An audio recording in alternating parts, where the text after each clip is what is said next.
श्री महाकाल. नमस्कार, कसे आहात? सगळे चांगले असाल. मी आपलाच होस्ट हरिओम बाराते. काल रात्री बसलो होतो मित्रांसोबत, तर अचानक भयानक प्लॅन ठरला. मी फक्त एक प्रस्ताव मांडला की बाबा आपला महाकालचा बोलावाला उज्जैन ओंकारेश्वरला जावं लागतं. तर रात्री कोणी काही बोललं नाही. सकाळी 6 वाजता फोन आला एकाचा, म्हणे आपल्याला जायचं आहे. अचानक ठरलेला प्लॅन आहे, भयानक आहे.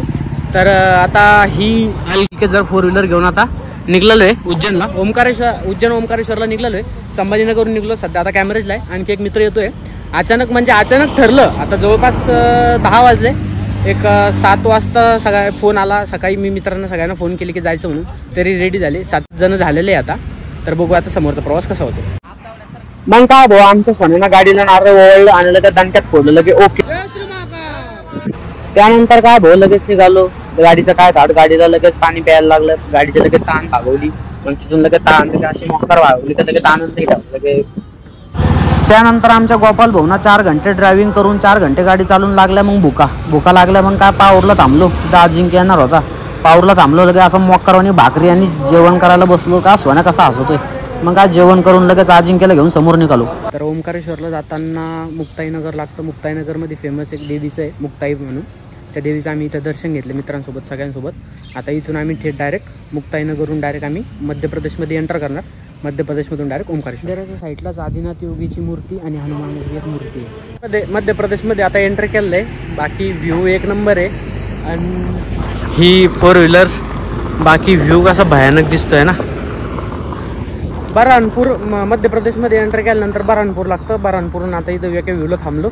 एका व्ह्यू नंतर आता उज्जैनला नाईटला जाणार. आता इथं एक फोटोशूट होणार आहे मस्तपैकी. फोटोशूट झाल्यानंतर मग रात्री जेवण करून मग ओंकारेश्वरला जाणार. तिथं झोपणार आणि सकाळी तिथं दर्शनाला जाणार. जय श्री महाकाल, शिव सकाळ. तर रात्रीच आपण ओंकारेश्वरला पोहोचलो होतो. रात्री तिथं गजानन महाराजच्या ट्रस्टमध्ये झोपलो. त्यानंतर तिथं जेवण वगैरे केलं. सकाळी फ्रेश होऊन नर्मदा नदीत आंघोळ केली. नर्मदा नदीत आंघोळ केल्यानंतर आता ओंकारेश्वर ज्योतिर्लिंगच्या दर्शनाला लागलेलो आहे. अशी बारी आहे. तिथं नर्मदा नदी आहे आणि तो सेतू आहे.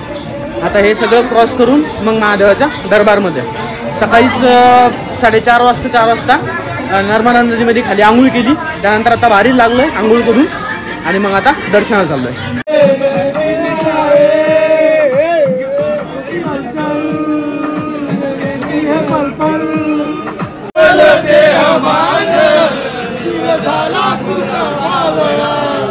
फायनली दर्शन झाले ओंकारेश्वर ज्योतिर्लिंगचे झाले.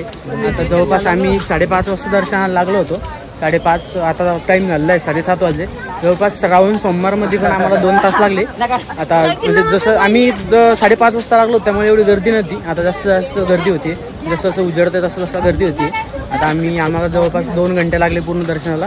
आता आम्ही या सेतूवरती आहे आणि त्या तिथं ते मंदिर आहे. असं इकडे निघालतो. तिथून समोर ममलेश्वर ज्योतिर्लिंगला चाललो आहे. कारण की असं म्हणलं जातं की ओंकारेश्वर ज्योतिर्लिंग आणि ममलेश्वर ज्योतिर्लिंग केलं तेव्हाच ते पूर्णपणे दर्शन कंप्लीट होतं. आता ममलेश्वर ज्योतिर्लिंगला चाललेलं आहे. ओंकारेश्वर ज्योतिर्लिंगच्या आणि नर्मदा नदीच्या काठावर बसलेलो आहे. आता आम्ही सकाळी तिथं त्या साईडला आंघोळी केला. हा जो सेतू आहे हा मलकेश्वर सेतू आहे. तिकडनं आल्यानंतर ह्या सेतूने यावं लागतं. इकडनं आल्यानंतर ही जी अशी बारी आहे ह्या बारीना इथं जावं लागतं. आणि हे जे मंदिर आहे हे ओंकारेश्वरचं मंदिर आहे आणि ह्या साईडला मलकेश्वरचं मंदिर आहे. असं मस्त वाटतं इथे येऊन. जेव्हा ज्योतिर्लिंगाचे दर्शन झाले तिथं हात टेकले तेव्हा ठीक वाटलं, तेव्हा प्रसन्न वाटलं. तर एकदम छान वाटलं इकडं ओंकारेश्वरला येऊन. इथं ओंकारेश्वरला बोटिंग पण असते. पण सध्या पाणी नर्मदा नदीचं पाणी कमी असल्यामुळे सध्या बोटिंग बंद आहे. नाहीतर ते बोटिंग घेऊन पूर्ण म्हणजे हे जे असं इथं बोटिंग आहे इथून बोटिंग घेऊन समजा ते असं इकडे फिरवता आणि इकडं जो डॅम आहे त्या डॅमकडे नेता. इकडं बस असं महादेवाची पिंड आहे आणि महादेवाची मूर्ती आहे. आता तिथं ओंकारेश्वरून मंदिर वगैरेचं दर्शन झालेलं आहे. आता इथं उज्जैनला जायचं. उज्जैनचा एक सेपरेट, ओंकारेश्वरचा एक सेपरेट आणि शिवर पण करायचं म्हणताय. तर बघू शिवरचा पण एक सेपरेट ब्लॉग टाकू. कारण की ते एवढं सगळं करणं म्हणजे आणि एका ब्लॉगमध्ये टाकणं म्हणजे ते खूप मोठं होईल. त्यामुळे आपण एक सेपरेट व्हिडिओ टाकू. आमचा मित्र सोन्या ममलेश्वर ज्योतिर्लिंगाच्या बारेला दर्शनासाठी लागलेलो आहे. आणि आता इथं पण थोडी गर्दी आहे. अशी समोर गर्दी आणि या इकडनं लागलो होतो आम्ही. इकडनं गर्दी. आता इथं दर्शन करून समोर जेवण वगैरे करायचं. बाकी बघू आता. आणि स्किप सोन्या स्किप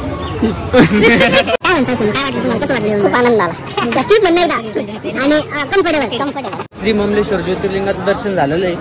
इथून दर्शन झालं आणि हे इथं एक स्टॅच्यू आहे, इथून स्टॅच्यू दिसतोय श्री आदि शंकराचार्याचा. तो 108 फूट आहे, कारण की त्यांनी या मंदिराची स्थापना केली ती खूप वर्षांपूर्वी.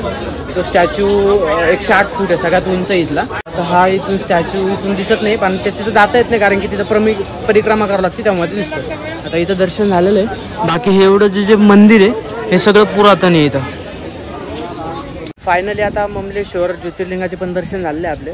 तिथं दर्शनाला टाईम लागला, जवळपास 1 घंटा लागला तिथं, कारण की गर्दी थोडी होती.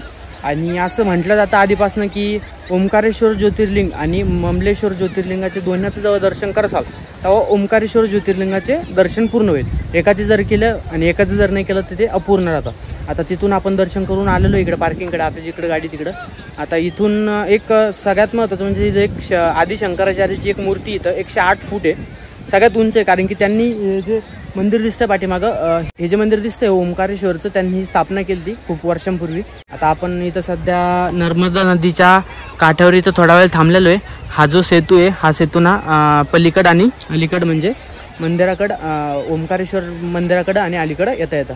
आता हा व्हिडिओ आपण इथंच एंड करू. चल आता ओंकारेश्वरचं, आम्ही जवळपास ओंकारेश्वरला आलो सकाळी, मी पूर्णपणे डिटेल सांगितलेलीच आहे. आता हा व्हिडिओ आपण इथंच स्टॉप करू. जर व्हिडिओ आवडला असेल तर व्हिडिओ लाईक करा, जास्तीत जास्त शेअर करा, कमेंट करा, सबस्क्राईब केलं नसेल तर सबस्क्राईब करा आणि बेल आयकॉन प्रेस करा. तर भेटूया पुन्हा एकदा नवीन व्हिडिओमध्ये म्हणजेच आता आपण उज्जैनलाच चाललेलो आहे. उज्जैनच्याच व्हिडिओमध्ये लवकरच तो पण अपलोड होईल. तोपर्यंत टाटा बाय बाय, भेटूया लवकरच. खतरनाक पाणी का भयंकर विषय डायरेक्ट बाप मित्रांसोबत. आणखी आपली तिकडे अलक्या जर धुना चालू तिकडे, आणि इकडे वाटतं व्ह्यू पुरा अब्बॉय. तर कसं वाटतंय मित्रांनो, वाटतं व्ह्यू म्हणजे